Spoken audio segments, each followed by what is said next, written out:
পেশা আমার মাছ ধরা। তুরাগ নদীর পাশে আমার বাড়ি। বাইশা মাসে মাছ ধরি, অন্য মাসে বহা। কালকে দুটা বাঁশের ঠোঙ্গা পাচ্ছি, এসকা উঠামো দেখি মাছ পড়ছে কিনা। তো দেখতে থাকেন।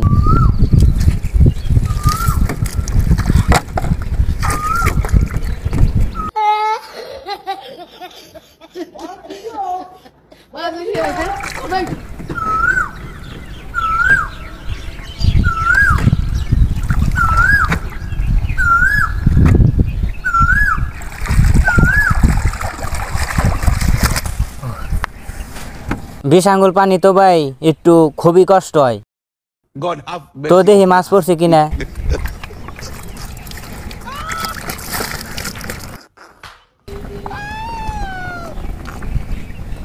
না পড়ারই কথা, কারণ এখন তুরাগ নদীর পানি হোক না বাপ, মাছ নেই গাঙ্গে। আল্লাহ মাফ করে, বহুত মানুষ লাগলো, মত করো এটাইও পরে নাই। তো কি করার, মাছ একসময় পরে একসময় পরে না। পানি তো এখন হোক না, অন্য মাছ।